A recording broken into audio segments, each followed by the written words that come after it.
E ele vem ter comigo, sou ministro, eu sou um industrial da área das amêijoas, portanto, exporto amêijoas para todos os países da Europa, não consigo colocar no mercado português. Mas então porquê? Porque eles, quando fizeram a transcrição de Bruxelas, a vez dos 3,5 cm que Bruxelas decidiu, puseram 4 centímetros. Um dos funcionários que nos responde, o senhor ministro já viu algum funcionário da administração pública ser penalizado por não fazer? Propus uma coisa muito simples, que era nos tribunais, em toda a interação que existe com os cidadãos, com as empresas, nas cartas, ter no fim uma coisa que diz: neste tribunal um processo leva em média 1 ano a resolver-se. Que nós andávamos há 50 anos a decidir sobre o aeroporto e, portanto, nós arriscamos a ser o país da não decisão.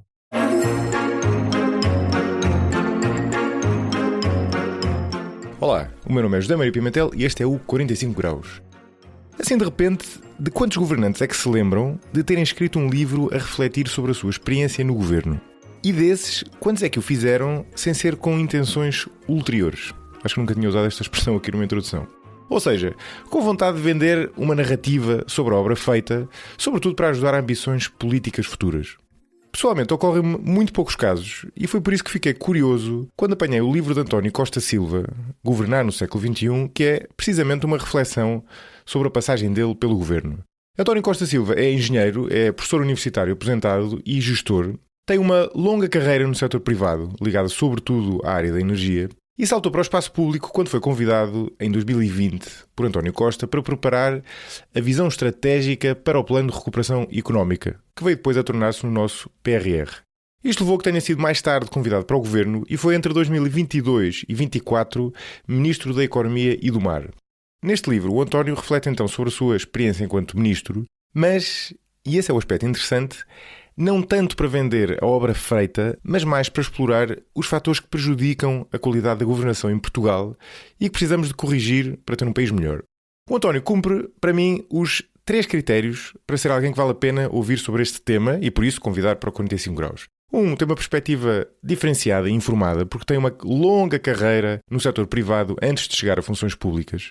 Em segundo lugar, como disse, no livro, ele, em vez de estar simplesmente a tentar defender a obra feita, reflete sobre a experiência do governo, sobretudo para tirar lições sobre o que pode ser melhorado na governação em geral em Portugal.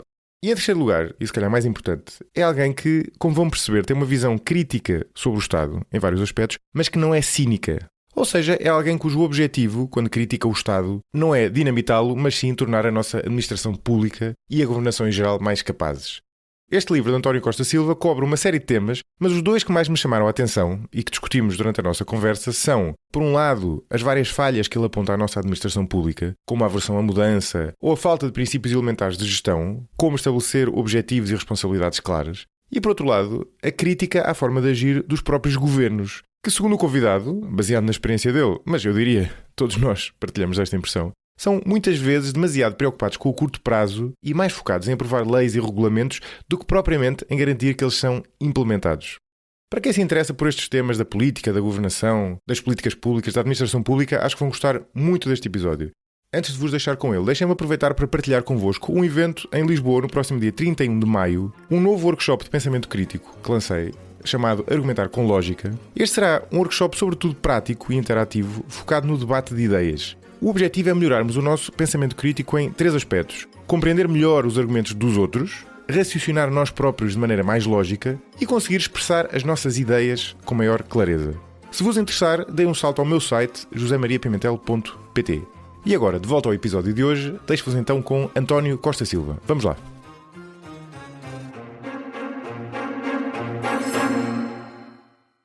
Se gosta de ouvir podcasts, conheça a oferta que o Expresso tem para si.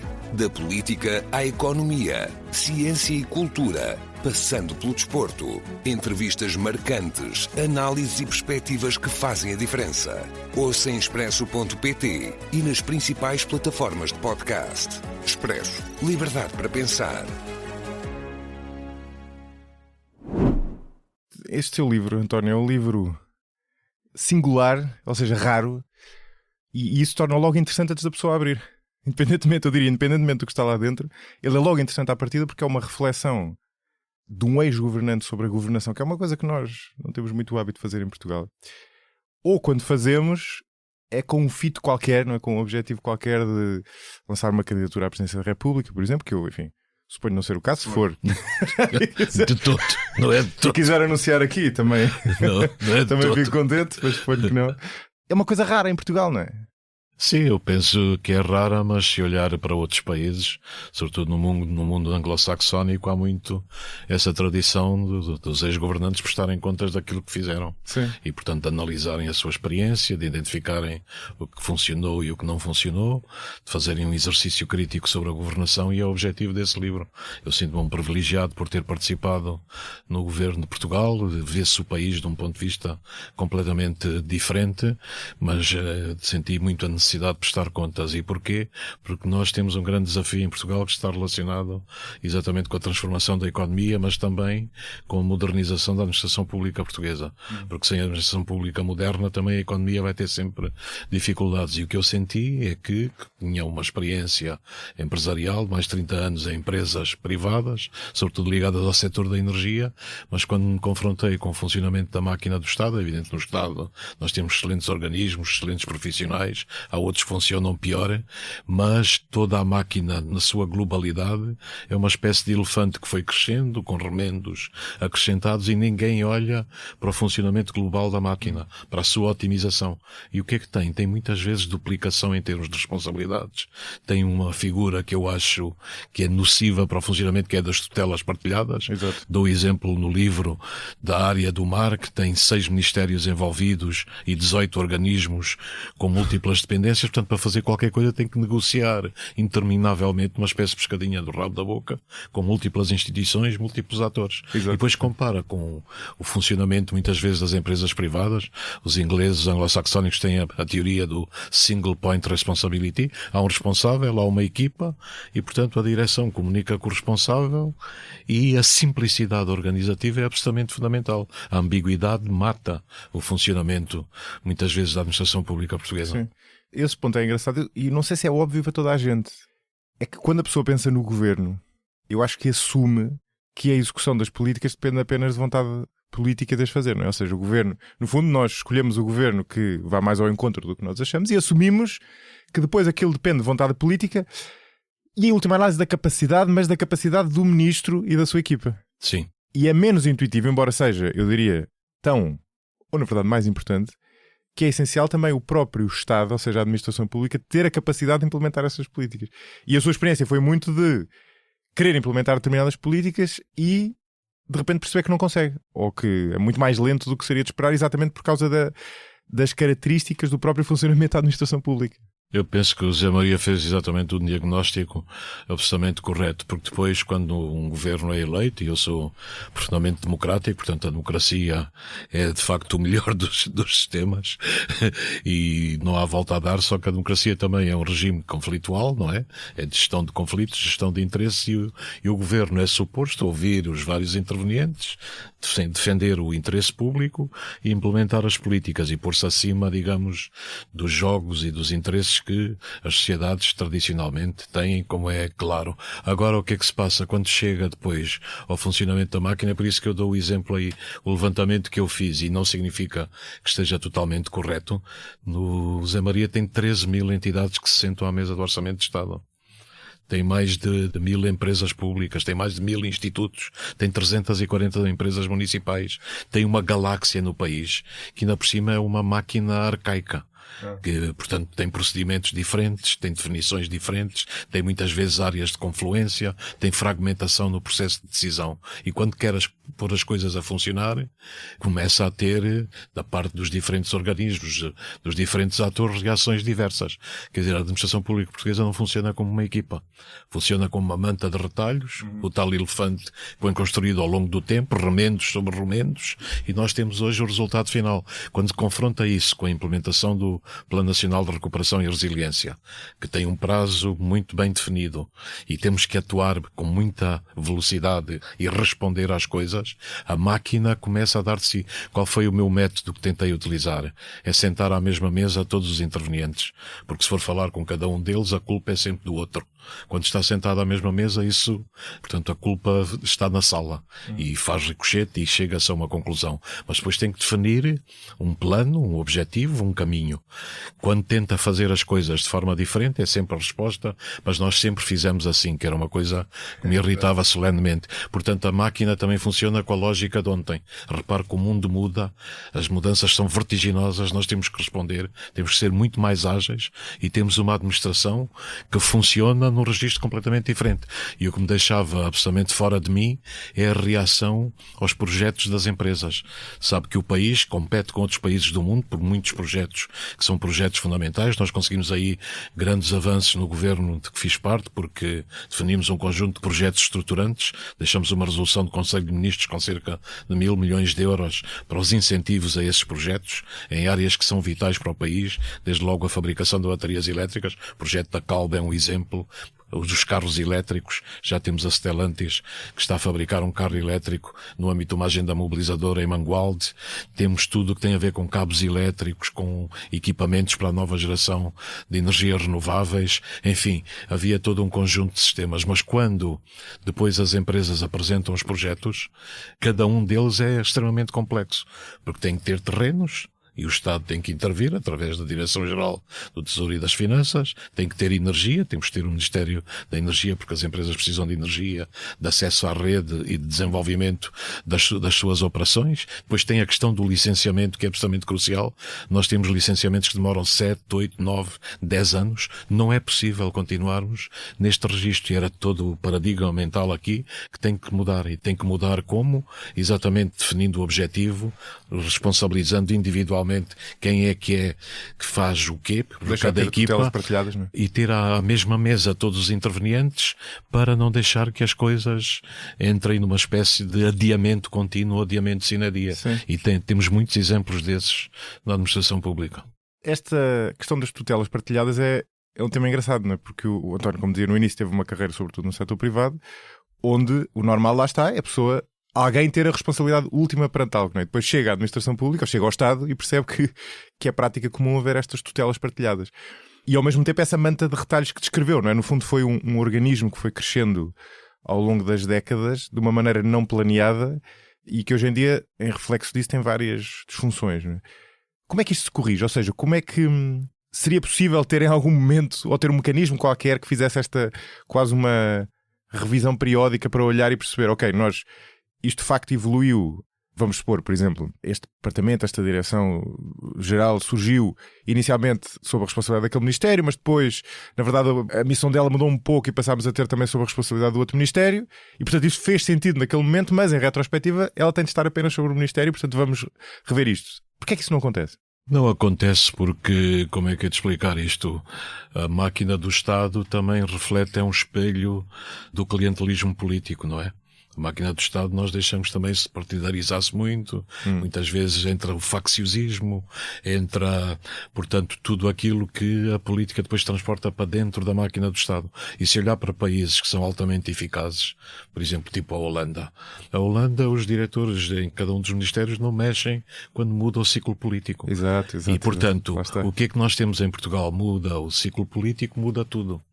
E, portanto, os clientelismos depois entram na esfera do Estado e são muito danosos em termos do funcionamento global da máquina. E, portanto, é por isso que nós temos que rever aí. E depois é a concepção estratégica. É por isso que eu faço uma proposta a aglutinarmos as funções do Estado.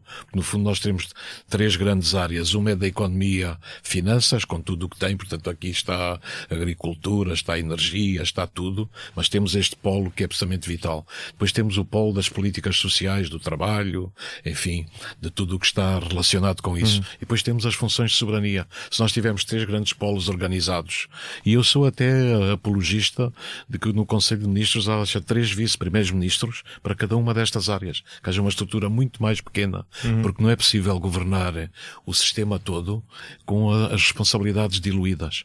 E eu lembro-me sempre, relacionando com a Europa, a famosa frase do Kissinger: para quem é que eu telefono quando tenho um problema com a Europa? Na administração pública pública portuguesa é a mesma coisa. Para quem é que eu telefono? Tenho que telefonar para 6 pessoas para resolver um problema? Isto não é possível. E, portanto, é esta simplicidade na organização que a torna muito mais eficaz. É a vontade política de reformar. É a vontade política de descomplicar. Porque, atenção, a administração pública portuguesa é uma espécie de complicómetro a funcionar.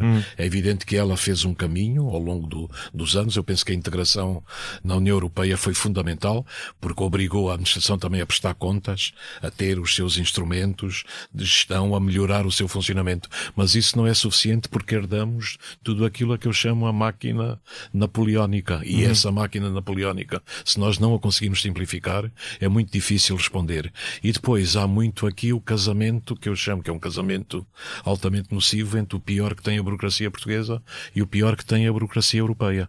E nós temos hoje, quer na máquina do Estado, quer na nossa nomenclatura em Bruxelas, muitos dos nossos quadros que estão treinados com a síndrome do bom aluno. Isto é, eles têm que agradar mais a Bruxelas do que agradar a Portugal. E eu conto uma história no livro, que é um industrial em Vila do Conde, a primeira vez que eu cheguei a Vila do Conde, e ele vem ter comigo, Sr. Ministro, eu sou um industrial da área das amêijoas, portanto, exporto amêijoas para todos os países da Europa, não consigo colocar no mercado português. Mas então porquê? Porque eles, quando fizeram a transcrição de Bruxelas, a vez dos 3,5 cm que Bruxelas decidiu, puseram 4 centímetros, e portanto o meu produto está ali naquele intermédio, eu não consigo fazer nada em Portugal.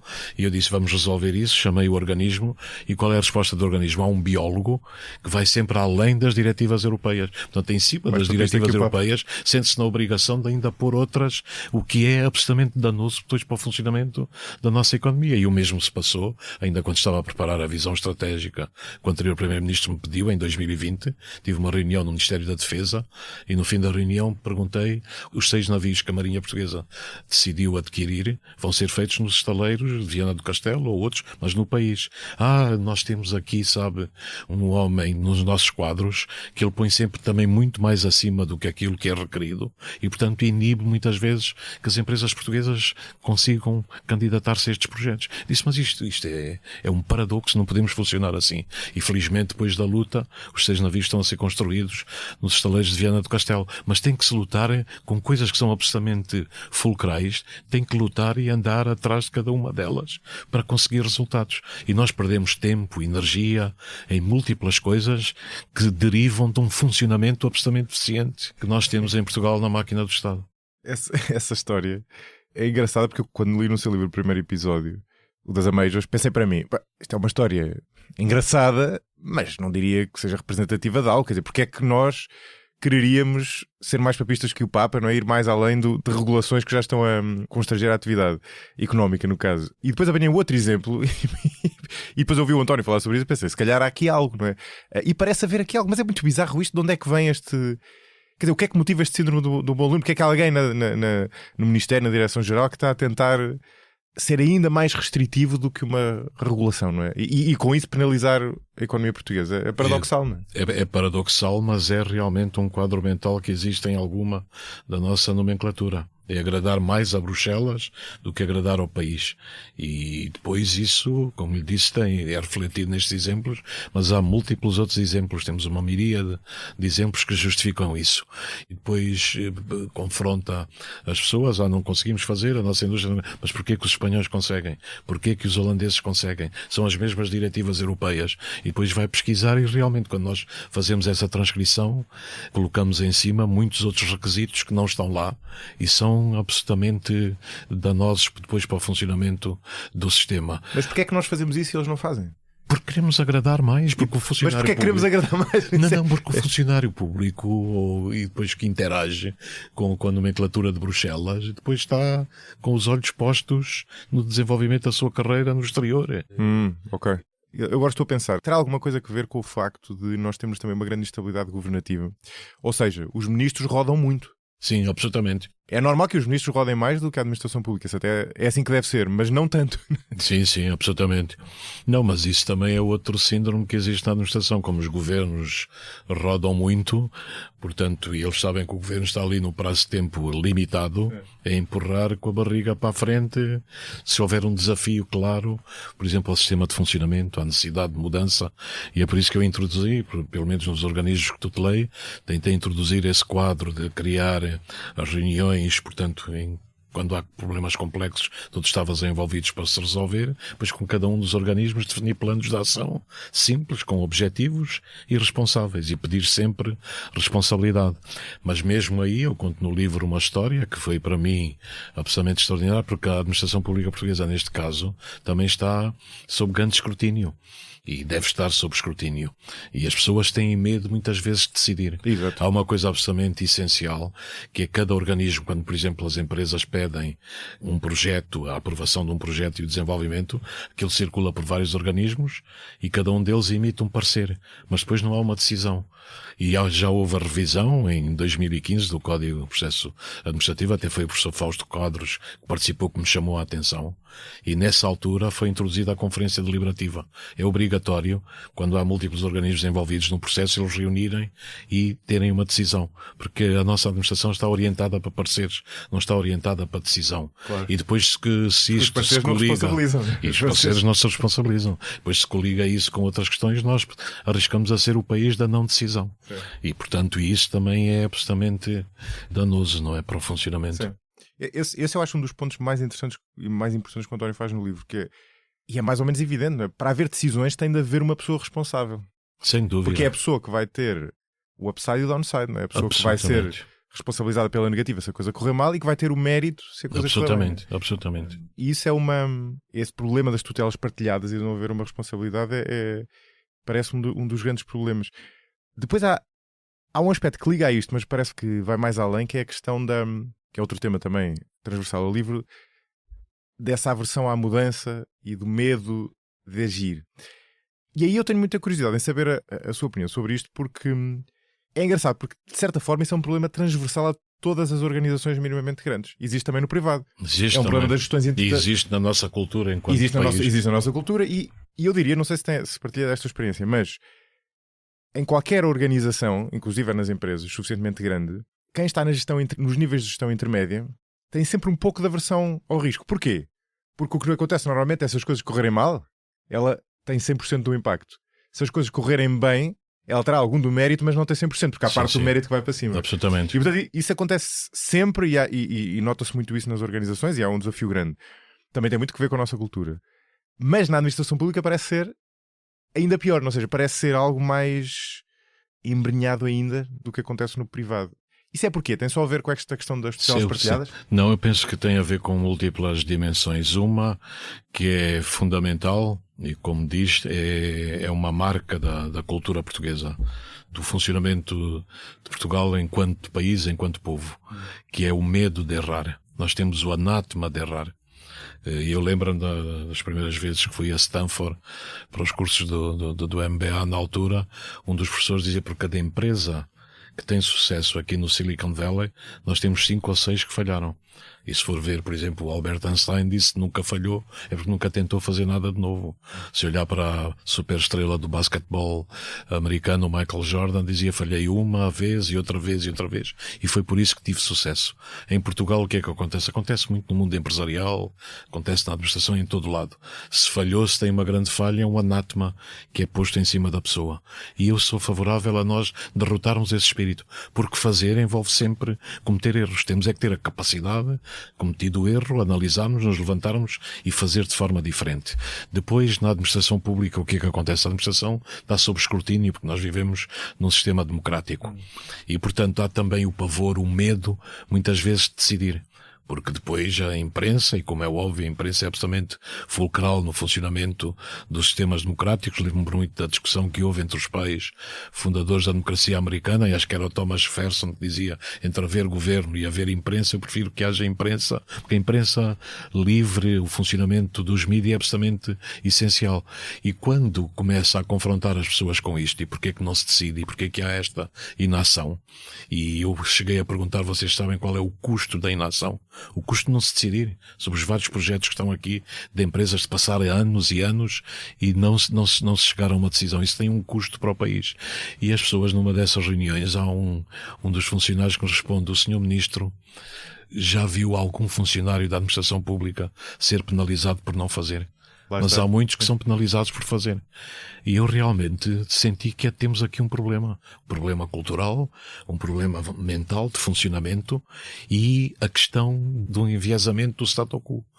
Portanto, é o chamado viés do status quo, é muito estudado por vários cientistas, sobretudo na área da sociologia, e outros que as pessoas têm aversão também à perda. Exatamente, querem conservar o status quo. Perda, e para se conservar o status quo é fazer o mínimo possível, não se expor, não assumir riscos. E tem a ver, portanto, com esta parte final, que é que é absolutamente fulcral. E isso depois também tem no mundo empresarial, reflete-se que é a nossa aversão ao risco e não correr riscos. E, portanto, se tem medo de decidir e tem aversão ao risco, nós ficamos numa situação muito difícil para transformar o país e transformar a economia.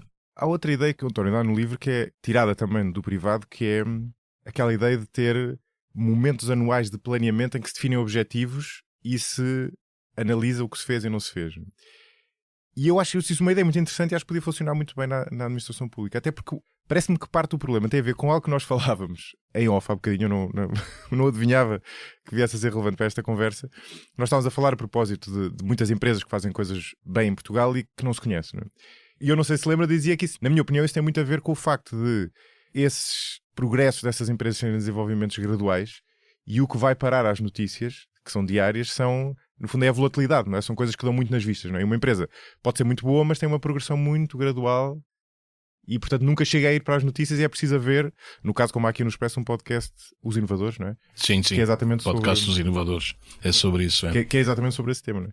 E o que me parece que acontece na administração pública, e na verdade, de novo, em qualquer organização, e daí essa frase do nunca ninguém foi penalizado por não decidir, é que se nós não decidirmos, ninguém repara no dia-a-dia. É isso mesmo. Se nós decidirmos e decidirmos mal, estamos lixados.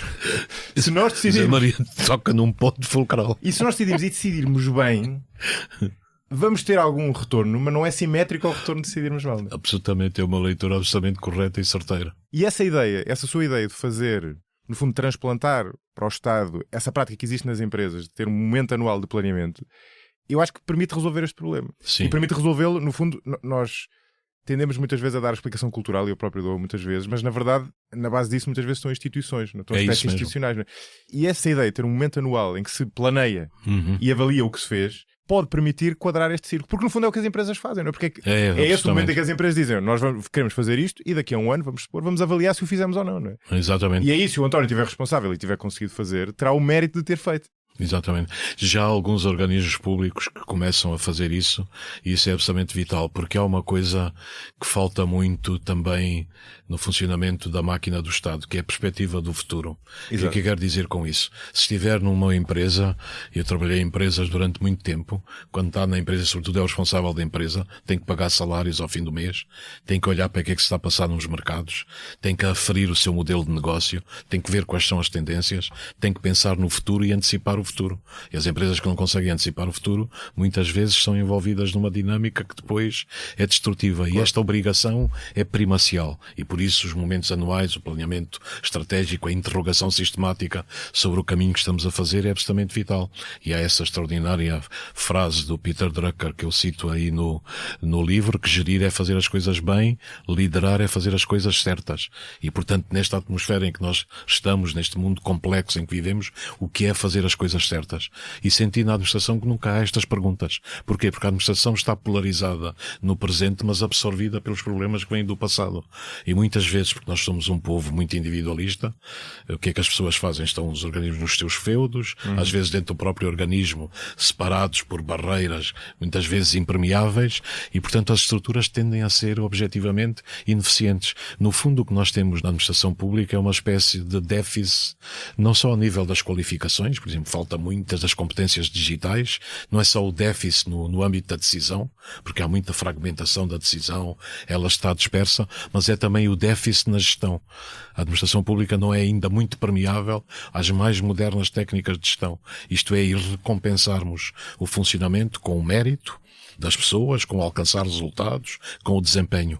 E, portanto, quando nós tratamos tudo de forma igual, não diferenciamos a performance das pessoas, conduz a situações que muitas vezes são absolutamente lesivas para a máquina funcionar como deve. Eu estou a dizer tudo isso, mas atenção, eu tenho grande apreço pela administração pública, defendo a administração pública, só que nós temos que mudá-la e transformá-la, porque senão o país vai falhar. Se nós não tivermos uma administração pública eficiente, a economia não vai ser eficiente.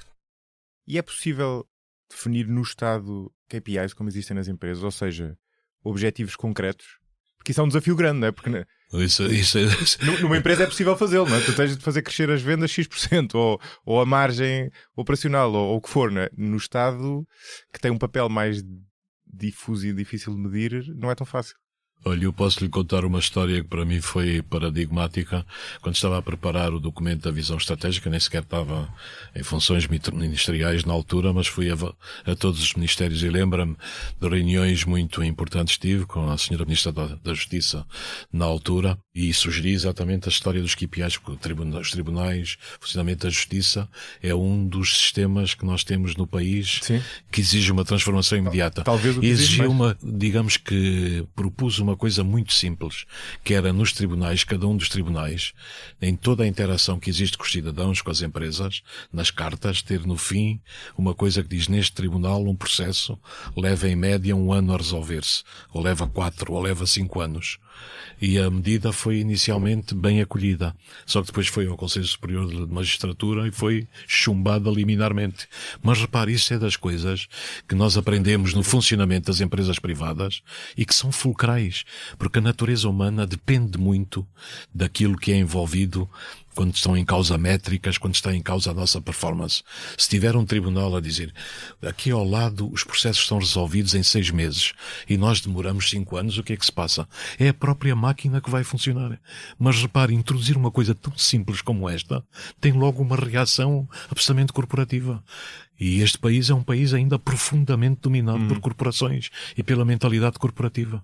Mas isto é essencial. Os organismos da administração pública têm que ter métricas, e é por isso que eu defendo que têm que funcionar numa lógica de maior proximidade aos cidadãos, numa lógica de serviço. A administração pública existe para servir os cidadãos, para servir as empresas, para servir o país e para defender o interesse público e a lei, mas tem que ter essa lógica de serviço e essa lógica de proximidade. Na lógica de proximidade, as métricas são fundamentais. No dia que a gente conseguir introduzir os KPIs, as métricas, mesmo os mais simples, sim, as coisas podem mudar, porque é, digamos, pôr em funcionamento aquilo que a natureza humana tem de melhor. Sim, conseguir, face a essas métricas, exceder-se e ser ainda melhor no futuro. E conseguir medir, lá está, e comparar ao longo do tempo. Mas esse exemplo do Conselho Superior de Magistratura é engraçado, é quase caricato. Eu fico curioso, qual foi o argumento que foi dado na altura?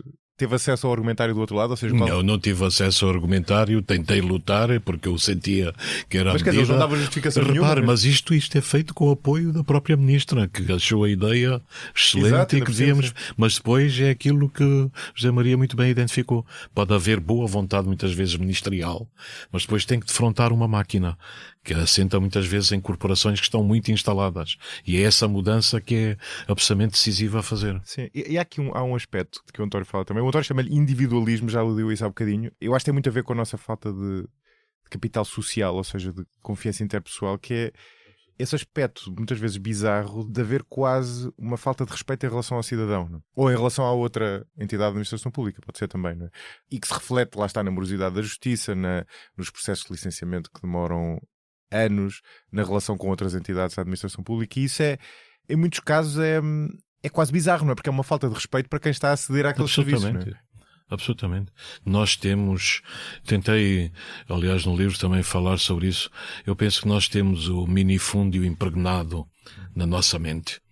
Isto é, e portanto temos pouca capacidade para o compromisso, pouca capacidade para desenvolver as relações interpessoais e, sobretudo, pouca capacidade para trabalhar em equipa. É evidente que hoje há muitas coisas que estão a transformar, sobretudo com a nova geração de cientistas, de empresários. Nós temos coisas completamente diferentes, estão muito mais arejadas e já funcionam, digamos, em registros completamente diferentes. Mas nós ainda temos muito desse processo ao nível do funcionamento das organizações.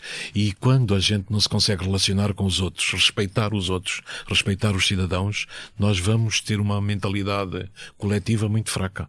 E como dizia a Hannah Arendt, a filósofa alemã, sem uma mente coletiva forte, as nações não conseguem grandes realizações. E essa mentalidade coletiva fraca ancora-se nesta cultura, no grande individualismo, na falta de capacidade para comunicarmos uns com os outros e na falta de capacidade para termos um desígnio coletivo e atuarmos em função do desígnio coletivo. E é por isso que muitas vezes somos o país que se contenta com o bocadinho, com as pequeninas coisas. Nós não podemos ser o país do bocadinho, não podemos ser o Portugal dos pequeninos, na ambição das empresas, das instituições, da ciência. Isso também está a mudar. Mas há um registro que torna, com estes comportamentos, torna Portugal uma espécie de país do desalento. E nós não podemos ser o país do desalento. Não. E de facto o país não tem muitos estímulos para inovar, para criar, para fazer, com toda esta cultura do medo, esta cultura de medo de falhar, o medo de decidir. Agora, isso está tudo também em transformação. E é por isso que no Plano Nacional de Recuperação e Resiliência, quando o desenhamos, ele traduz um bocado a visão estratégica que preparei na altura, que foi preparada em articulação com as associações empresariais, instituições, universidades, centros tecnológicos, enfim, com a sociedade civil. O que é que se passa? É a questão das agendas, por exemplo, mobilizadoras do Plano Nacional de Recuperação e Resiliência. Essas agendas são agendas sempre dirigidas por grandes empresas e entroncam também em coisas que o Zé Maria disse, sobretudo na questão das boas notícias. Há uma das agendas que é dirigida por uma empresa que eu acho que é extraordinária, que é a Tecnopage. A Tecnopage é uma empresa que está a fabricar a nova geração de medicamentos com base em produtos biológicos, os biofármacos. Em 2023 foi considerada pela revista The Economist, que é uma das mais influentes do mundo, como uma das empresas mais promissoras do mundo nesta área. E na altura chamei a atenção de vários jornalistas disso. Isto não é uma questão do governo, é uma questão do que está a acontecer no país. Isto, como era uma boa notícia, não é notícia. E o que é que acontece? Esta empresa já descobriu a cura para o pé diabético, com base em produtos biológicos, já registrou a patente, está-se a desenvolver e é um caminho promissor para o futuro. Temos uma outra agenda que lhe queria mencionar, que é dirigida pela NOS, que é Bi-Neutral. É uma agenda para criar a nova plataforma de dispositivos ciberfísicos que vão atuar ao nível das cidades inteligentes. E esta agenda tem a Salvador Caetano, que trabalha no setor da mobilidade. Está a desenvolver a nova geração de autocarros a hidrogénio.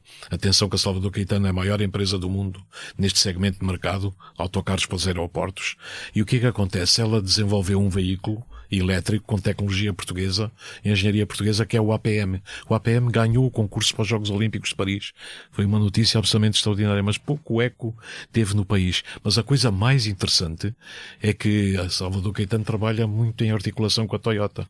E a Toyota viu pela primeira vez a Salvador Caetano não como um assembler, um montador dos componentes que chegavam para ela fazer os automóveis, mas também com um maker, com a capacidade de fazer automóveis. E está a tentar, e espero que esse projeto vá à frente, uma fábrica também da Toyota e a Salvador Caetano para carros elétricos em Portugal, que é um projeto absolutamente extraordinário. Infelizmente, era o que ia tratar com o antigo Primeiro-Ministro António Costa ao Japão em novembro de 2023, quando foi a crise política. Mas eu deixei da pasta de transição, vamos ver se as coisas depois se concretizam. Sim. E isso liga àquela questão que estávamos a falar, há bocado da estabilidade governativa, que eu acho que é um aspecto importante no meio disto tudo. Quer dizer, e tentando tirar o pé de cima da administração pública, digamos assim, não é? Olhando para o outro lado, eu imagino e sei que é verdade, que há muita gente na administração pública, em particular diretores gerais, que se queixam também do próprio governo, que se queixam do que nós falamos, porque o que acontece é o governo está ele próprio preso ao ciclo mediático, que tem a ver com as notícias que falámos agora, não é? Ao mesmo tempo, num governo em que os ministros rodam muito, a probabilidade do ministro em causa ser ignorante sobre o funcionamento daquele aspecto da administração pública é muito grande. E há muitos diretores gerais que se queixam, enfim, mais em privado do que em público, não é? Mas pessoas que trabalham nessa área que dizem, quer dizer, chega ao ministro e tipo, vem com umas ideias e não sei o quê, quer dizer, das duas uma, ou são ideias que já o anterior teve e não fazem sentido porque não dá para implementar porque XYZ, ou são umas ideias novas, meias mirabolantes e não dá para, aquilo não dá para fazer porque no fundo ele não conhece a máquina e não sabe como é que as coisas fazem, não é? E eu imagino que a administração pública também se queixa muito disso, não é? Da própria, porque nós tendo esta instabilidade governativa e não dando para a pessoa ganhar experiência na pasta, quer dizer, eu tenho a certeza que o António Costa Silva, com mais 2 anos de experiência na pasta, teria uma visão diferente em relação a alguns aspectos, que é normal, porque a pessoa aprende, não é? Sim, claro. E portanto a pessoa não ter, quer dizer, o António, quantos anos é que teve no governo? 2, 3? 2. 2 anos. 2 anos, na verdade, é muito pouco. Quer dizer, claro. Tipo implementar medidas. Claro. Dizer, há um momento de conhecer a casa, há um momento de planear, e quando a pessoa está a começar a conhecer os cantos à casa, está a começar a perceber como gerir esta máquina, entre outras coisas, não é? E perceber o que dá para fazer, o que já foi tentado, mas se calhar não dá porque é algo que está mal e é necessário corrigir, ou não dá porque é algo que é mesmo assim e na verdade não faz sentido. Quando a pessoa está a perceber isso, sai. Tem toda a razão. Eu acho que há um dos grandes perigos que nós estamos a viver no país hoje, e identifico também no livro, que é o risco dos miniciclos legislativos. Nós não podemos entrar nesse registro. Eu acho que as legislaturas têm que ser respeitadas até ao fim. É uma tragédia interromperem-se legislaturas, haver eleições antecipadas, é uma tragédia em todas as dimensões. E, portanto, o sistema político tem que procurar, desse ponto de vista, preservar essa estabilidade. E quando o povo se pronuncia em urnas, temos que ser absolutamente responsáveis e respeitar o que foi decidido. E respeitar para o ciclo. Só coisas completamente anormais é que podem impedir isso. E, portanto, eu não compreendo este afã que o país tem hoje e de alguns responsáveis políticos andarmos continuamente a contestar tudo e todos e trazer eleições atrás de eleições. O que é que isto vai fazer? Vai desacreditar ainda mais a política, desacreditar os atores políticos, e nós temos, num mundo que está a mudar, extremamente complexo, temos que ter estabilidade governativa.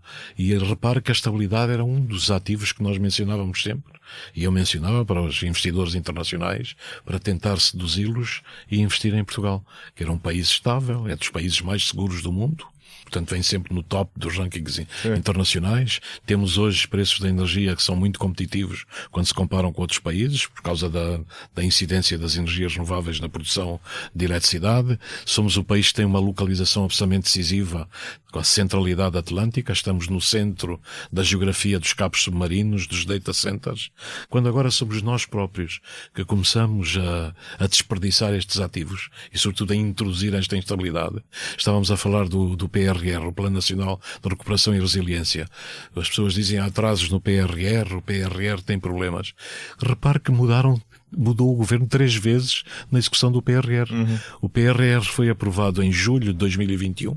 Um ano depois do Primeiro-Ministro ter pedido para preparar a visão estratégica, nos apresentamos, ele pediu a 20 de abril de 2020, em 21 de abril de 2021 foi apresentado em Bruxelas, foi aprovado em julho, entrou em execução no segundo semestre de 2021. O que é que acontece em novembro? A crise do governo da geringonça. Depois entra o governo da maioria absoluta, que acontece 2 anos depois, uma nova crise.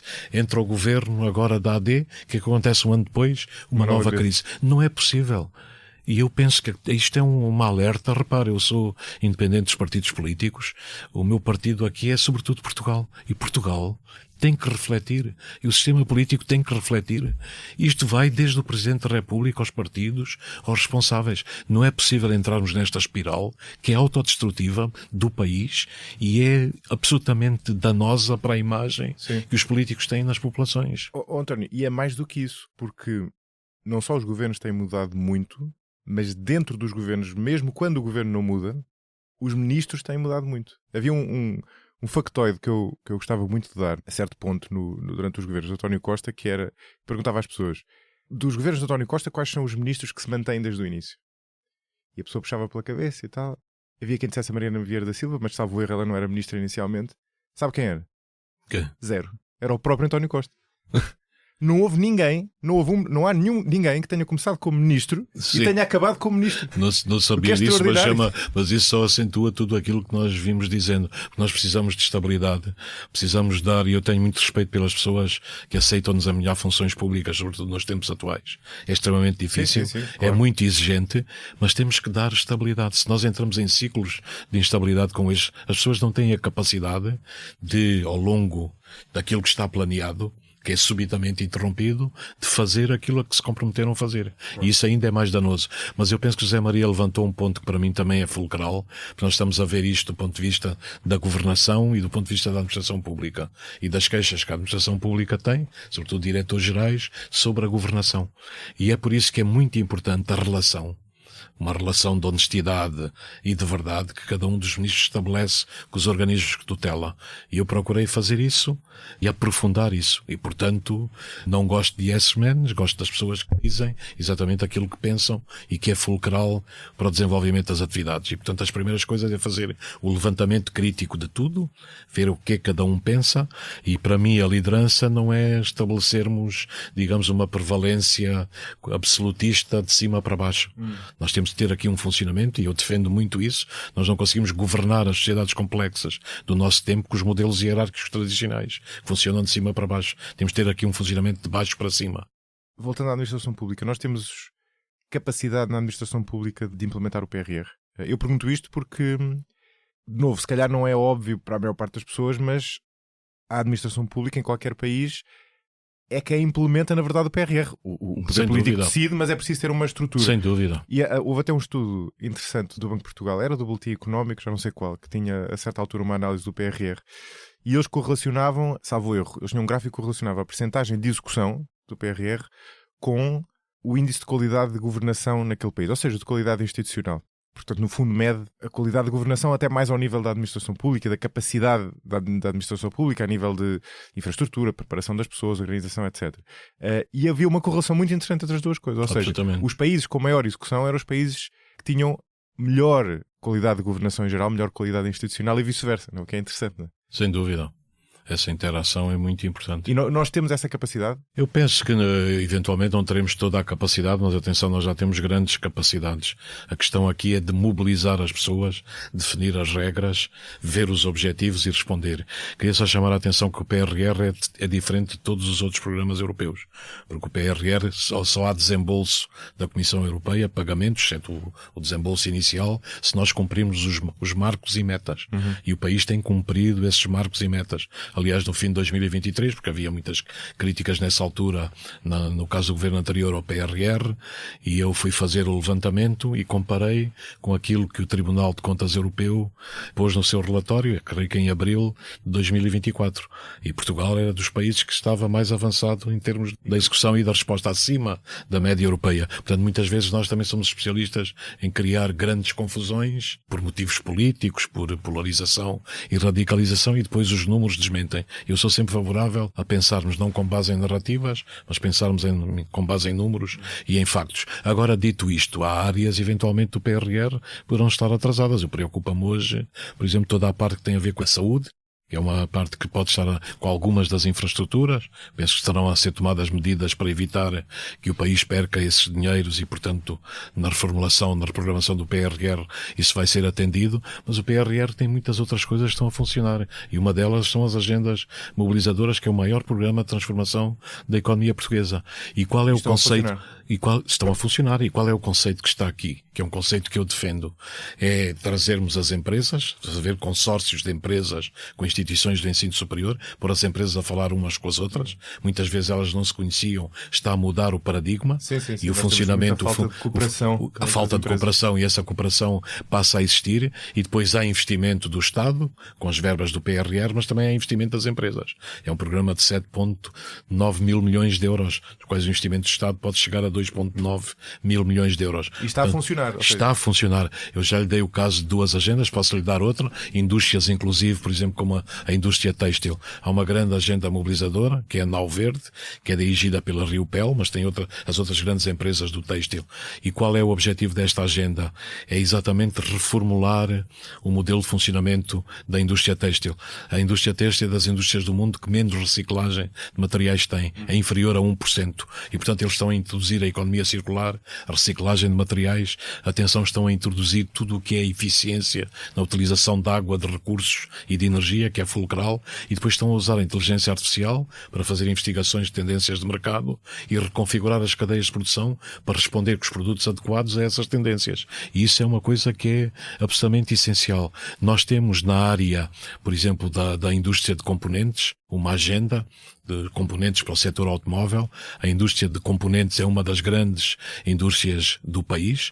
Repare que em 2022, à frente do turismo, veio a metalomecânica, a fabricação de máquinas e equipamentos. As receitas ao exterior foram 23 mil milhões de euros. Em 2022, o turismo teve de receitas de 21,1 mil milhões de euros. Portanto, a gente passa a vida a dizer o país é turismo, a economia portuguesa é turismo. Não é só turismo.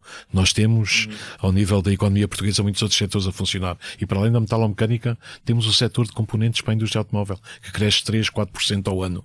E o que é que se passa? Não tem um carro hoje a circular na União Europeia, não tem um componente produzido em Portugal. O que é extraordinário.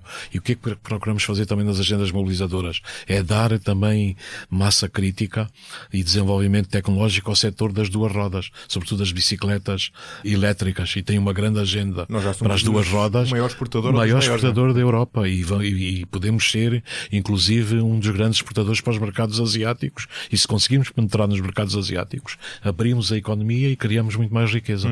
Já agora só para esclarecer um ponto para quem nos está a ouvir, falou das metas, marcos e metas, não é, do PRR? Sim. Isso é o quê exatamente? São os compromissos que tem em cada um dos programas. Mas compromissos são de que tipo? São compromissos na execução. Na habitação é número de casas, se for ver, está abaixo. Okay. Nos hospitais... Portanto, não tem que ver com reformas. O PRR também tem algumas reformas que estão imbricadas, digamos, na execução dos programas.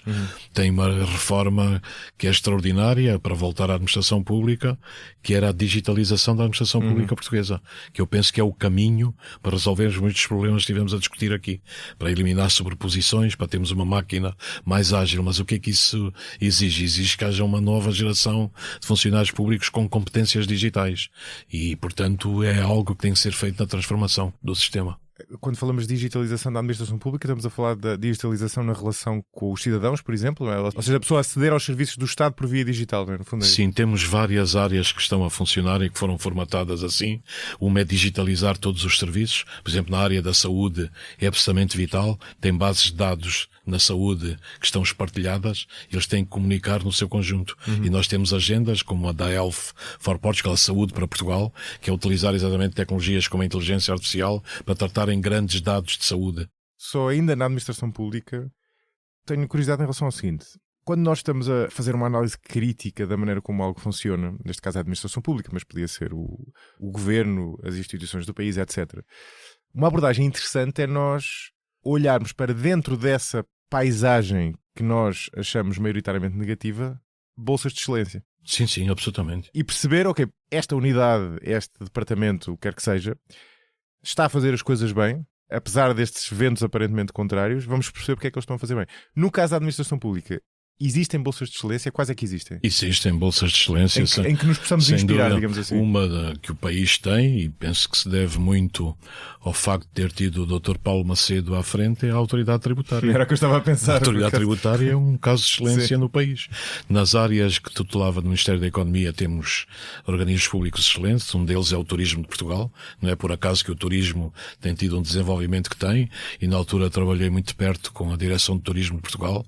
Repare que nós identificamos a certa altura que o mercado norte-americano era um mercado que tinha um potencial imenso, mas não tínhamos resultados que eram palpáveis. E nós fizemos grandes ações nos Estados Unidos para promover não só Portugal, o turismo, e também, depois atrás do turismo, vêm os investidores, vem investimento. E fizemos operações na costa oeste, na costa leste. Lembra-me, em 2022, penso eu, em novembro ou dezembro, uma grande operação em Nova Iorque, Times Square, às 6 da tarde, uma sexta-feira, todos os ecrãs da praça, durante mais de 1 hora, com imagens de Portugal, os ativos de Portugal. O que é que tem? Tem uma resposta impressionante do mercado norte-americano. É um dos que mais cresceu, não só em termos das exportações, em termos também da visita dos turistas, e portanto o turismo de Portugal é muito bom a identificar as tendências, a estar no mercado. Eles fizeram, aliás, um vídeo absolutamente extraordinário durante a pandemia, que era uma das grandes preocupações, quando houve o colapso da economia mundial, para manter, digamos, tudo em contacto, e passou em todos os lados do mundo, teve uma repercussão internacional muito boa. Depois, o que é que temos? Temos 2 grandes organismos que são fundamentais, que é o AICEP e é o IAPMEI. Portanto, no passado já estiveram fundidos e provavelmente um dia eles terão que ser fundidos, porque esta separação, não sei se foi uma separação benéfica ou não, mas portanto o AICEP continua a funcionar para atrair o investimento externo. Repare que em 2022, no primeiro ano em que estive no governo, atraíram 2,5 mil milhões de euros, no ano seguinte 3,5 mil milhões de euros. Estou a falar de investimento direto estrangeiro produtivo. Em 2022, cerca de 60% desse investimento foi para parcerias tecnológicas e desenvolvimento de engenharia. Isto é, a nossa relação com os investidores internacionais está a mudar. No passado eles procuravam-nos para investir em call centers, centros administrativos. Hoje é para desenvolver projetos de engenharia e projetos de tecnologia. Graças ao AICEP. Graças ao AICEP e graças também ao nosso investimento em qualificação das pessoas. Sim. Nós somos o 3º país da União Europeia que mais engenheiros produz. E são engenheiros de alta qualidade. Posso lhe dar o exemplo da Nokia. A Nokia instalou na Amadora o Centro Mundial que desenha e gera a rede 5G da Nokia, com engenheiros finlandeses e portugueses. São eles que programam, desenvolvem o software e fazem a gestão de todo o sistema. E nós temos muitas dessas parcerias que estão a chegar a Portugal e é fundamental fixarmos-las. Embora no caso da AICEP, se eu estou bem recordado, foi um daqueles casos em que novo governo, novo diretor-geral, não foi? Sim, mas isso é aquilo que já falamos, há sempre muita rotação.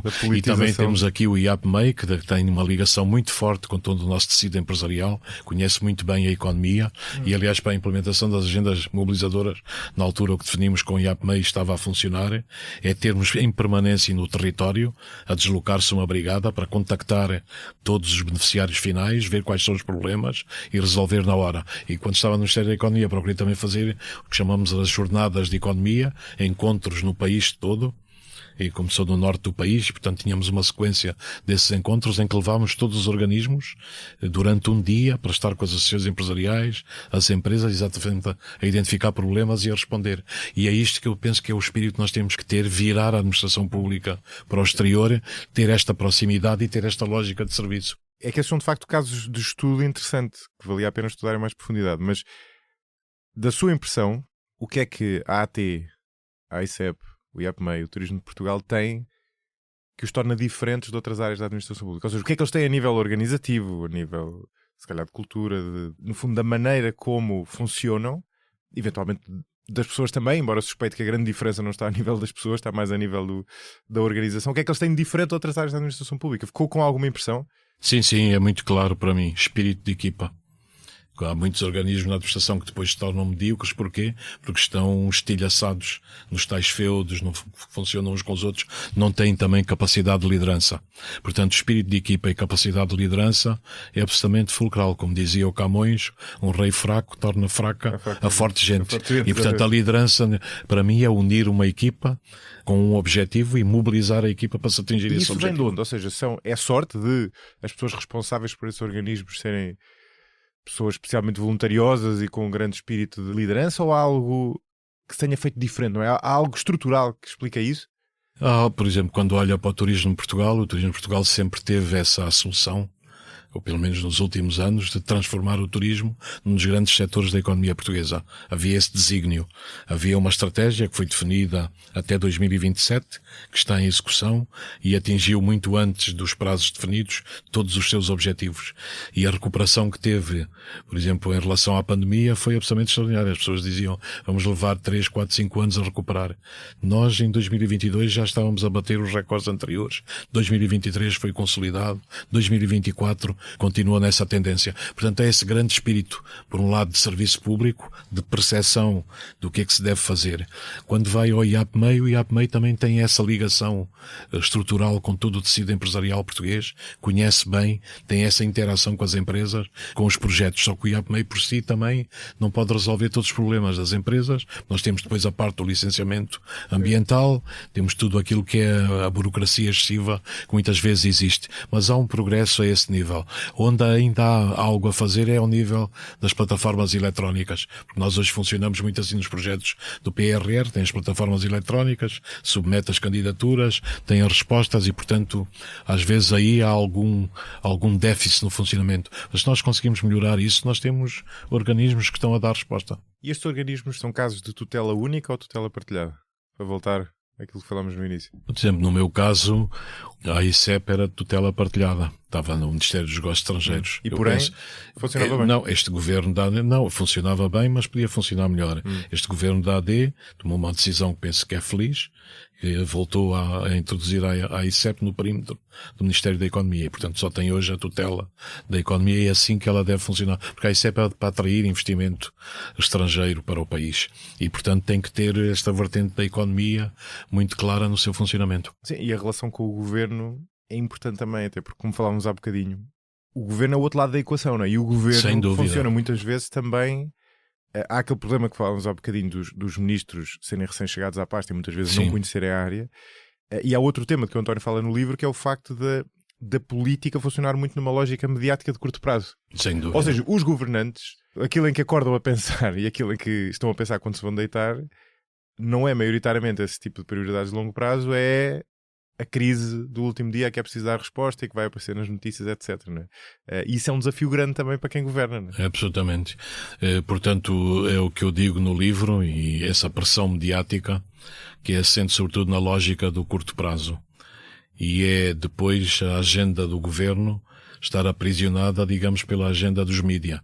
Os mídia fazem o seu papel, são muito importantes, mas se nós estivermos presos a essa agenda, respondemos àquilo que vai sucedendo todos os dias e, portanto, andando atrás de cada crise e esquecendo aquilo que é vital do ponto de vista da governação.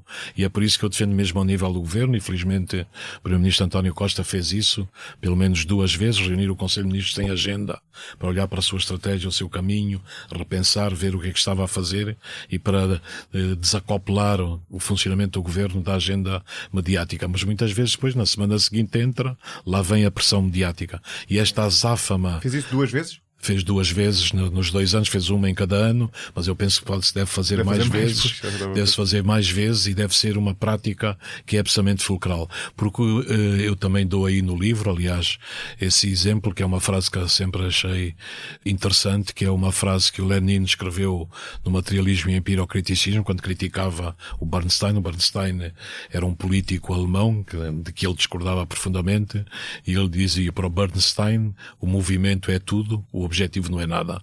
E eu às tantas, no próprio governo, suscitei essa questão. Às vezes com estas respostas nós estamos aqui no movimento, neste frenesim, e depois qual é o objetivo? Quais são as metas do governo? Quais são as questões estruturais que estamos a fazer? E, portanto, este diálogo entre o curto prazo e depois uma agenda a médio e longo prazo é absolutamente crucial. E os governos que se perdem na azáfama do cotidiano, tudo o resto vai correr mal. E é um caso, parece-me, com algumas semelhanças com aquilo que falávamos há bocadinho daquela aversão à mudança na administração pública e daquela frase que lhe disseram do nunca ninguém foi penalizado por não decidir. Com os governos não é exatamente a mesma coisa, mas parece-me que se passa algo idêntico, no sentido em que aquilo que vai parar as notícias não são essas prioridades de fundo, são as crises de curto prazo e, portanto, o governo, aos olhos da opinião pública, é tanto melhor quanto melhor conseguir gerir essas prioridades de curto prazo. Né?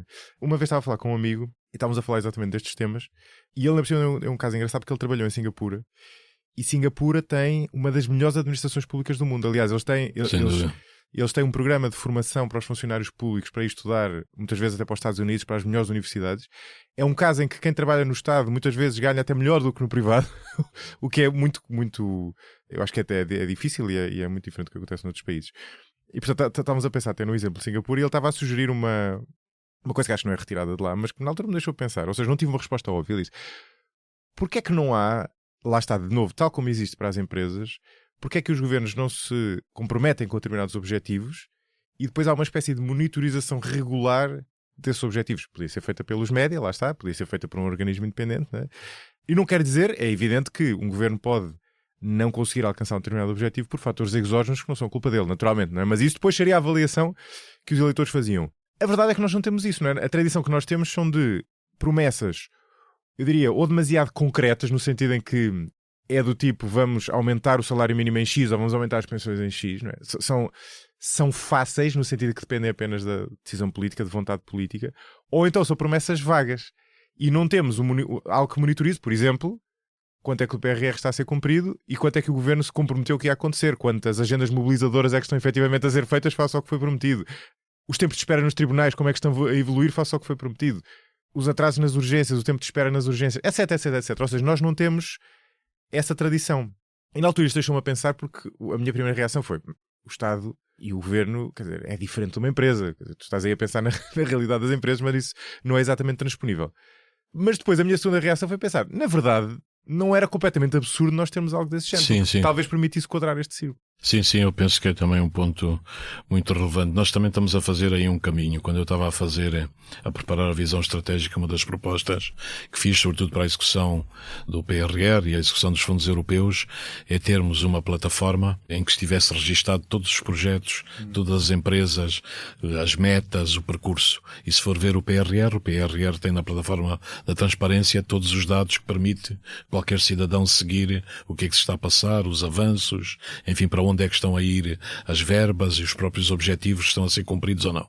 Isso ao nível da interação entre o governo e os cidadãos é absolutamente fulcral.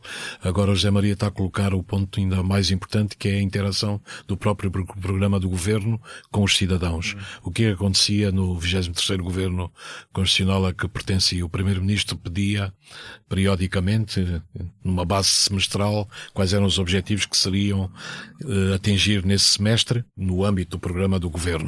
E, portanto, e também fez uma coisa que me pareceu muito importante, foi a descentralização dos Conselhos de Ministros, levar os Conselhos de Ministros para junto dos territórios. Porquê? Porque nós temos em Portugal também um síndrome no funcionamento dos Conselhos de Ministros que se não damos atenção pode ser altamente nocivo. E o que é que se passa? É as transcrições das diretrizes europeias, que ocupam muitas vezes a maior parte dos Conselhos de Ministros, sobretudo quando são feitos em Lisboa, e portanto é aprovar a transcrição atrás de transcrição, e depois muitas vezes o programa do governo, o que é que estamos a fazer, o conjunto das políticas, passa ao lado se nós não tivermos esse registro de aproximação com os territórios, com as regiões, com os cidadãos. Isto é extremamente importante. Porquê? Porque nós temos em Portugal, eu critico isso muito no livro, um excesso de leis e um déficit de execução das próprias leis. Há leis que são aprovadas e depois nunca são regulamentadas. É uma coisa absolutamente inconcebível. Portanto, esta obsessão de legislar, criar leis atrás... Nós temos que ter muito menos leis, muito menos regulação, e atenção, eu sou favorável à regulação, penso que a regulação é essencial, mas a regulação é aquilo que é indispensável. Nós não podemos regular tudo e mais alguma coisa. E só que essa obsessão regulatória que existe em Portugal é muito o sucedâneo da obsessão regulatória da Comissão Europeia, que em vez de regular o que é essencial, introduz aqui regulação atrás de regulação. O que é que isto vai fazer? Repara os efeitos nocivos. Vai asfixiar o funcionamento dos governos, que vão dedicar grande parte do seu tempo à legislação, à transcrição destas leis, a avaliar o que é que se está a passar, em lugar de se concentrarem na execução do seu plano e das suas reformas. E depois tem um efeito absolutamente nocivo sobre as empresas, que são inundadas por regulação atrás de regulação, e para as pequenas e médias empresas que não têm capacidade, sequer para ter departamentos que analisem tudo isso a esse nível, é muito nocivo. E, portanto, eu sou muito favorável, na linha do que está a dizer, a haver aqui essas transformações. Há um caminho que foi seguido, tem que ser muito aprofundado, muita interação do governo com os cidadãos, não só a nível da execução dos projetos, mas a nível da própria execução do plano do governo, do seu trajeto, daquilo que está a ser feito ou a não ser feito. E aqui os governos também têm que ter grande honestidade e grande relação de sinceridade com os cidadãos, porque muitas vezes a política transforma-se num jogo de sombras e de espelhos, em que aquilo que que está a correr mal é ocultado, aquilo que está a correr bem é exponenciado, e enfim, depois há o jogo da culpa e de culpabilização permanente e de radicalização. Isto não é o caminho para nós seguirmos para o futuro. Temos que ter um funcionamento muito mais adulto em relação a estes problemas, temos que ter uma relação muito mais estabilizada com os cidadãos a prestar informação, mas simultaneamente temos que, a nível da execução dos programas, os próprios governos fazerem essas sessões dedicadas inteiramente à reflexão sobre o que estão a fazer, às medidas, a ferir essas medidas, a ferir as políticas públicas e corrigir aquilo que está a ser mal feito. E o António fala desse aspecto no livro que eu achei muito curioso. No fundo, outro aspecto revelador desta experiência, né, de que, face ao que é a atividade numa empresa, de que os conselhos de ministros são maioritariamente dedicados a decidir sobre decretos-lei ou leis propostas ao Parlamento para, no fundo, legislar em vez de estar a decidir sobre a aplicação dessas leis, ou sobre o plano todo, no fundo. Ou seja, é como a ideia com que eu fiquei, e no fundo é muito essa nossa tradição de nos focarmos na letra da lei e depois não na implementação, é que o foco estava na lei que se implementar, em muitos casos propostas ou verter na legislação nacional a regulamentos europeus, noutros casos não, mas sem focar na implementação dessas leis, que é fundamental para elas. Nós falhamos muito aí. Temos essa obsessão em aprovar leis atrás de leis, depois como é que elas são implementadas, quais são os resultados, como é que estamos a avaliar as políticas públicas que estamos a implementar. Aí há muitas falhas e é por isso que eu acho que é muito importante também em Portugal o caminho que tem sido feito. Nós já temos hoje escolas como o ISCTE, a Nova, outras que estão a desenvolver escolas de políticas públicas e de aferir as políticas públicas. Isto é extremamente importante. Porque quando desenha uma política pública tem determinados objetivos, anuncia, mas depois como é que eles foram executados, quais são os resultados, claro, o que é que se aprende daqui para melhorar, e esse ciclo falha muitas vezes, e portanto se nós não corrigirmos isso, arriscamos a aprovar leis atrás de leis, a ter esta obsessão, e depois na parte da execução haver falhas estruturais imensas. E como é que foi ser um independente no governo? Teve os seus episódios. Teve os seus governo episódios... que é maioritariamente político, como sempre. Sim, teve os seus episódios caricatos, não é? Provavelmente não medi muito bem o facto de ser independente, mas eu senti-me bem, tive sempre apoio do Primeiro-Ministro. Agora, às vezes não era fácil quando exprimia posições sobre aquilo que eu pensava, e o que eu penso eu direi sempre, independentemente de tudo. Claro. E, portanto, isso cria às vezes algum desconforto, digamos assim. E sentiu esse peso da política também nas próprias direções gerais, não é? Sim, absolutamente. Sim. Mas isso procurava contornar essas situações, portanto, reunindo as pessoas. Eu acredito que se nós apelarmos ao que as pessoas têm de melhor e tivermos um desígnio e soubermos construir uma equipa, nós transformamos tudo. No fundo, aquilo a que chamamos cultura organizacional, o que é os líderes criarem um ambiente em que as equipas se superem e alcancem ainda mais à frente em relação aos objetivos que têm. E criar esse ambiente, acho que é uma coisa que me distingue, e procurei trabalhar sempre respeitando as pessoas. Agora, sendo inflexível quando as pessoas também não respondem. Mas eu vi que tentou contornar a minha pergunta, que eu entendo. Mas imagino que tenha sido, que não seja fácil um tipo chegar como independente num governo como qualquer governo, que tem muitas pessoas que estão a gerir as suas prioridades pelo seu impacto, quer dizer, se forem bem intencionadas, pelo seu impacto no país, mas também pelo seu impacto a nível político, no partido, na sua própria reputação, etc, não é isso? Sim, isso é verdade. O independente é sempre visto como uma excrescência que não condiz com aquilo em que está inserido, mas portanto Mas sentiu, por exemplo, perguntar isto de outra forma, sentiu em algum momento que lhe faltava capital político para agir? Não, isso não. Fiz as coisas que entendia que devia fazer. Podia ter feito muito mais se não houvesse estes constrangimentos todos que estivemos a discutir, sobretudo da parte da máquina do Estado, mas senti sempre grande apoio do Primeiro-Ministro e foi isso que procurei fazer. Nós já falámos aqui várias vezes dos diretores gerais, ou seja, no fundo, das pessoas que lideram as várias entidades da administração pública. Como é que é a relação do ministro com o diretor-geral? Porque o ministro é muito mais conhecido aos olhos do público do que o diretor-geral, não é? Que maioritariamente são pessoas que nós encontramos um nome se formos googlar, mas não são nomes, maioritariamente não são nomes conhecidos. Eu procurei sempre em Portugal, como é que lhe hei de explicar isso? Também estudei fora, em Inglaterra, E em Inglaterra não há o formalismo, digamos, que nós temos em Portugal em múltiplas dimensões. E, portanto, eu tentei, digamos assim, desformalizar, se pode usar esta expressão, as relações com os diretores gerais. Torná-las numa relação, digamos, muito mais informal, mas com responsabilidade. E, portanto, deixarmos a parte dos formalismos, da pomposidade em que o país também gosta muito de se rever. Sim, e a administração pública é muito formal. É muito formal. E estabelecer, sobretudo, uma relação funcional e uma relação de trabalho, sempre com base num plano de trabalho, nos objetivos e na resposta a esses objetivos. E depois exigindo sempre duas coisas que nós também não somos muito bons em Portugal, que é, no fim das reuniões, haver o que os ingleses chamam o way forward, para onde é que vamos, e depois o follow-up. E o follow-up. E o way forward e o follow-up são fundamentais para haver consistência na nossa atuação. E se reparar, é também uma prática generalizada, tive a oportunidade de reparar na administração e noutros setores da sociedade, quer dizer, isto do way forward e o follow-up não é adquirido. Nós temos que lutar para isso estabelecerem. E uma das coisas que reparei, às vezes em reuniões que tinham muita gente, é o que é que foi decidido. Quando perguntam o que é que foi decidido, cada um tem a sua interpretação. E, portanto, se não deixar isso claro, e depois qual é a fase seguinte... E que é a responsabilidade, não é? É por isso que eu digo que a ambiguidade mata. E nós vivemos muitas vezes em múltiplos organismos com esta ambiguidade. E a ambiguidade mata, não é eficiente e impede que se atinjam os objetivos. Essa é muito típico, não é? Há uma reunião, não é? Conversa-se, sim, mas depois... não sai nada dali, né? ou saem coisas diferentes na cabeça de pessoas diferentes. Até às vezes há a expressão, eles falaram, mas não disseram nada. Exatamente. Mas, por exemplo, os diretores gerais, tenho genuína curiosidade em relação a isto.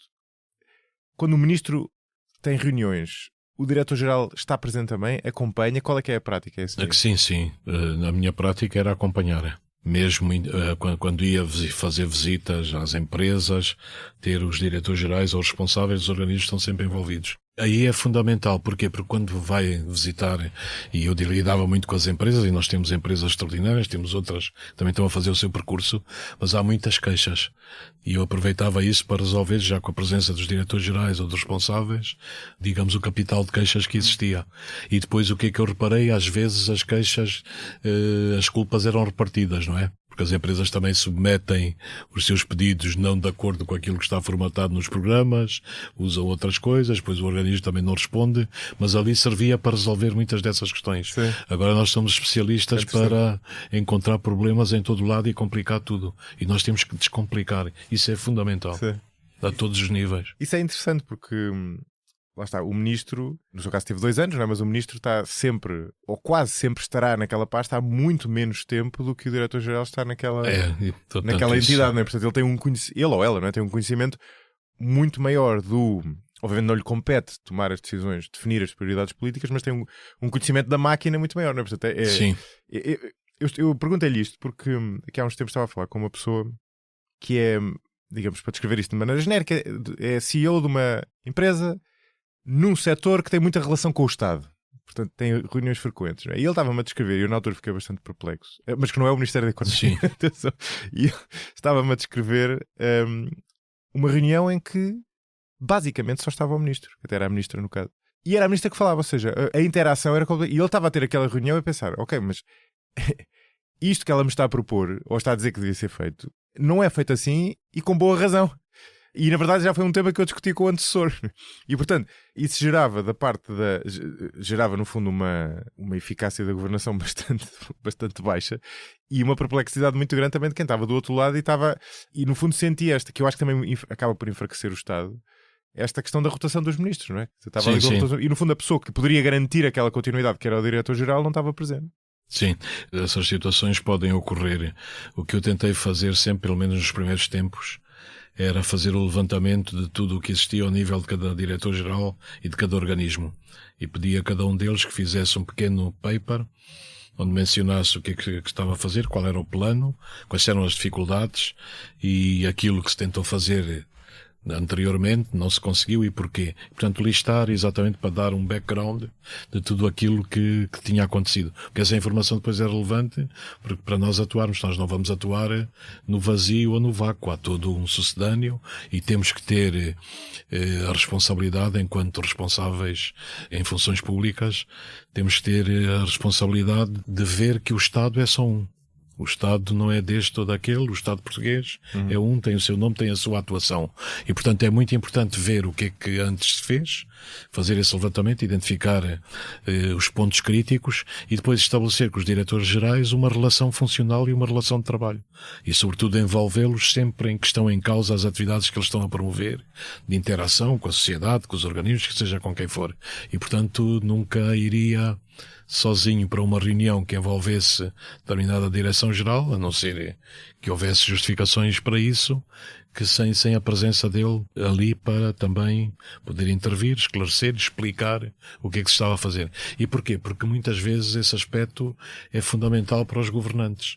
Quando vem a interação também que há com o diretor-geral e os utentes, ou as empresas, ou os cidadãos, é importante para saber exatamente onde é que estão os problemas.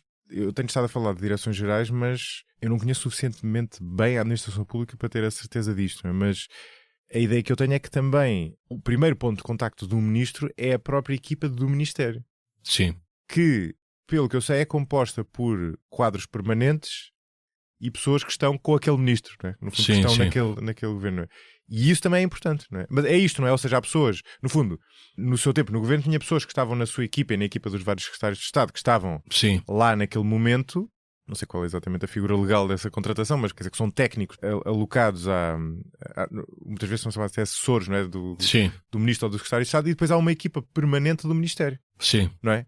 Isso são mais ou menos quantas pessoas, de um lado e do outro? No Ministério da Economia, o gabinete do ministro e dos 3 secretários de Estado, à volta de 30 a 35 pessoas. Mas há também no Ministério pessoas que fazem parte do quadro permanente do Ministério, não é? Isso era os serviços, digamos, de apoio, esses são do quadro permanente do Ministério. Agora, o pessoal que tem mais um papel político, é evidente que os ministros e os secretários de Estado procuram construir as suas equipas. Podem ir buscar às equipas anteriores pessoas que mantêm essa continuidade. Mas portanto, isso é o funcionamento do gabinete, digamos. Sim.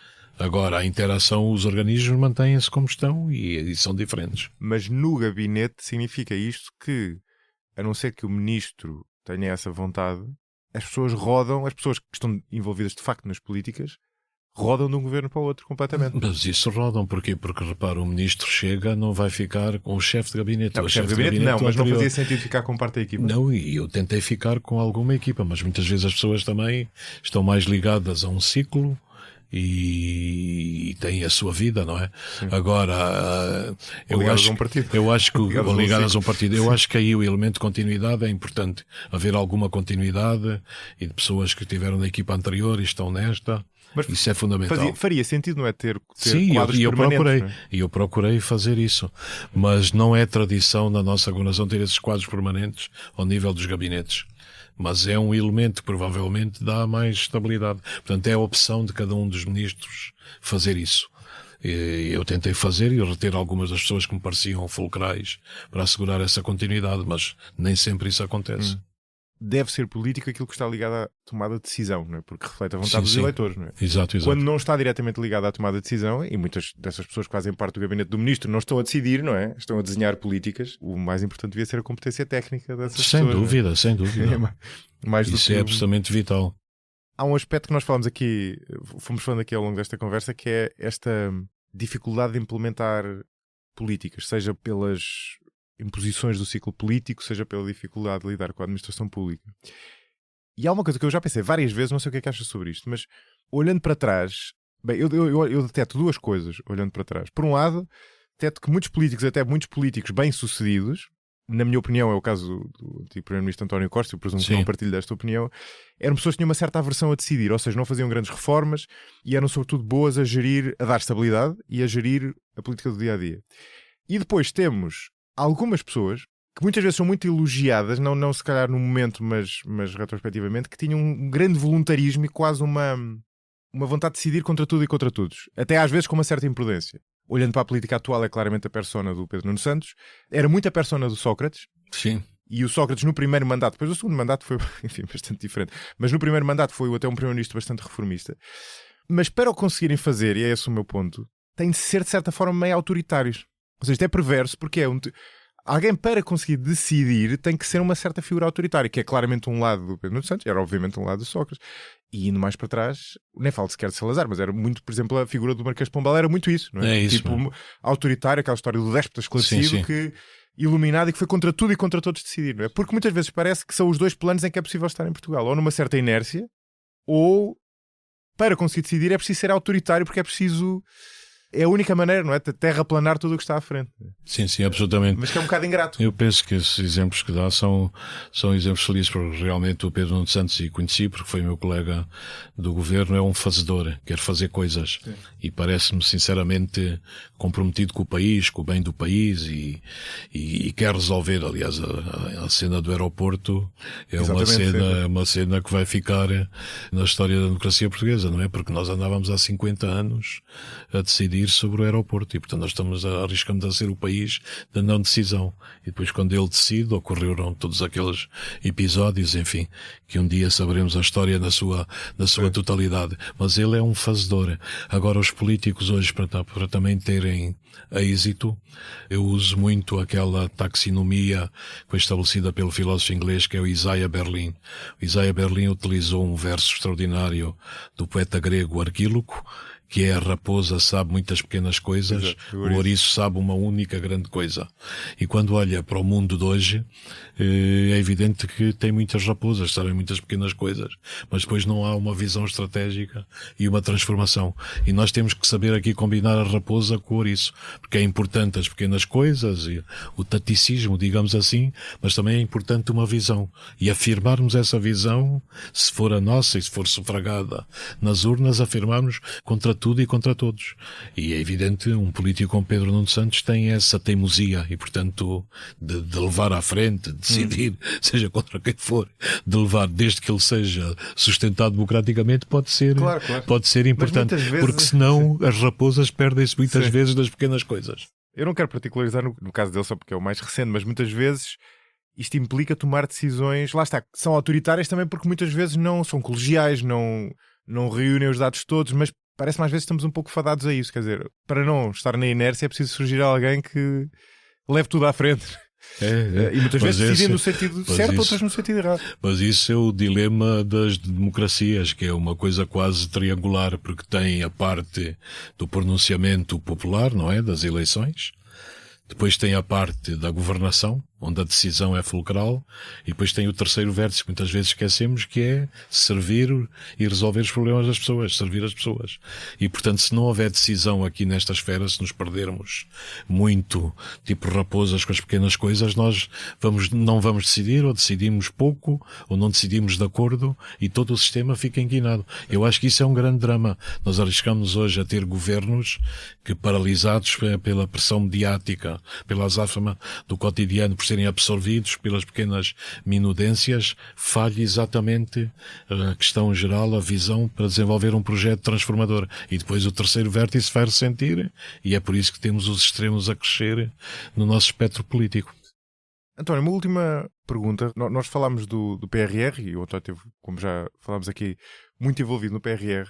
Há um ator importante no PRR que já existia antes e não tem estado a funcionar muito bem, que é o Banco de Fomento. Sim. E o Banco de Fomento, para mim, é uma certa mágoa, porque é uma entidade que faz todo o sentido, ou seja, não é um banco comercial, é um banco de fomento, um banco de desenvolvimento, é uma entidade que tem como função, basicamente, suprir falhas de mercado, ou seja, quando, no fundo, o mercado bancário ou o sistema financeiro a funcionar sozinho não vai dar financiamento a determinados setores, a determinadas empresas, ou a determinados prazos, ou com determinado risco, etc. E, portanto, o Estado entra para, no fundo, nivelar, alinhar essa oferta e procura e cumprir essa falha do mercado. E, portanto, faz todo sentido, mas é das entidades, talvez a entidade pública nos últimos anos com o percurso mais acidentado, porque aquilo surge, é anunciado, depois não surge, depois surge, mas não tem fundos suficientes, depois não funciona, depois muda a direção, muda a administração. O que é que se passa? Portanto, o Banco de Fomento tem feito um caminho, um percurso, e eu acho que vai progressivamente afirmar-se no seu funcionamento. Não se esqueça que tem a ver, que é um espelho do que discutimos aqui. Por isso é que eu Porquê? perguntei. Porque é uma fusão de várias instituições, sim, cada uma com a sua cultura, cada uma com a sua metodologia de funcionamento, enfim, e cada uma com os seus procedimentos. Portanto, a fusão é em si difícil. Eu, quando cheguei ao governo em 2022, apercebi-me nos primeiros contactos com a Comissão Europeia, particularmente com o Comissário da Economia, o Paulo Gentiloni, que em Bruxelas não havia muito apreço pelo Banco de Fomento. E eu disse, nós temos aqui um problema. E repare, em junho tenho uma reunião aqui em Lisboa, até foi em São Bento, com o Comissário Paulo Gentiloni, e ele estava cético, diz, olha, as minhas pessoas pensam que o Banco de Fomento não vai cumprir os objetivos que estão estabelecidos no PRR para fim de 2022. Porquê que ele achava isso? Porque as interações que existiam, os prazos... Não estava muito bem impressionado. Não estava impressionado com a equipa e com a execução. E repara, os objetivos eram cruciais. Tinha tudo a ver com o sistema interno de funcionamento do Banco de Fomento, o compliance, a gestão do risco, portanto todos os procedimentos que deviam estar estabelecidos. E eu disse ao Comissário, nessa altura já estávamos a preparar a transformação do Banco de Fomento, disse ao Comissário, prometa-me, se nós conseguirmos cumprir os objetivos, e vamos conseguir, estamos a fazer estas transformações, e expliquei-lhe, o senhor promete-me que se nós conseguirmos, o Banco de Fomento é reconhecido como membro de pleno direito, full member, do InvestEU, porque o grande objetivo era o Banco de Fomento ter acesso ao InvestEU.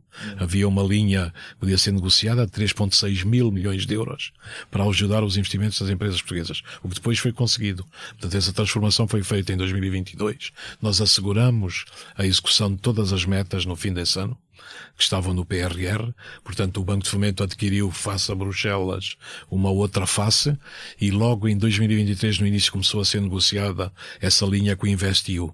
E portanto isso na frente externa era pacificar esta relação com a Comissão Europeia e abrir este caminho, e conseguimos. Depois na frente interna o Banco começou a atuar com a doutora Celeste Agaton, a doutora Ana Carvalho, acho que elas fizeram um excelente trabalho nas circunstâncias em que operaram. E porquê que digo isto? Porque chega ao fim de 2023, no crédito que o Banco de Fomento concedia, cerca de 70 mil empresas tiveram acesso a isso. No programa que estava no PRR, que era o Fundo de Capitalização e Resiliência, que são 1.600 milhões de euros, quase 1.000 milhões de euros estavam aprovados e cerca de 800 milhões executados. Quer dizer, foi feito um caminho. Mas isso não impediu que houvesse muitas queixas, sobretudo das empresas, dos procedimentos, e portanto eu acho que é um processo que está a continuar, e portanto agora também houve mudanças no Banco de Fomento. Eu só espero que ele funcione, porque ele... Mas há muitas mudanças, não é? Então as mudanças que são decididas, mas o Banco de Fomento tem vários instrumentos, não só de garantia, as linhas de crédito, os instrumentos de dívida, quase dívida, tem uma panóplia de instrumentos, exatamente para ajudar as empresas, não para fazer concorrência à banca comercial, mas sempre para ser complementar à banca comercial. Se as empresas forem à banca comercial hoje, tiverem projetos a médio e longo prazo, muito dificilmente têm financiamento. Se tiverem projetos de sustentabilidade, transformação da sua matriz energética, muito dificilmente têm esse apoio. E o Banco de Fomento tem aqui um papel fundamental. Agora eu espero que este caminho se consolide e definitivamente o Banco Português de Fomento se afirme, porque é vital também para a transformação da economia portuguesa. Sim, absolutamente. António, obrigado. Obrigado eu. Fica recomendado o livro, para quem quiser ler, é uma reflexão sobre governar no século XXI, que fala dos temas que nós falámos aqui e, na verdade, demais, fala também de outras questões que não falámos aqui sobre as prioridades da governação, mas isso fica o teaser para quem quiser ler o livro. António, obrigado. Obrigado. Continuo a achar que devia ter aqui a sua fotografia na capa. Pois. Já agora posso-lhe pedir um autógrafo, já agora? Não, tenho. Este episódio foi editado por Hugo Oliveira. Ouça e veja outros podcasts em expresso.pt e veja como seguir o 45 graus em josemariapimentel.pt. Até ao próximo episódio.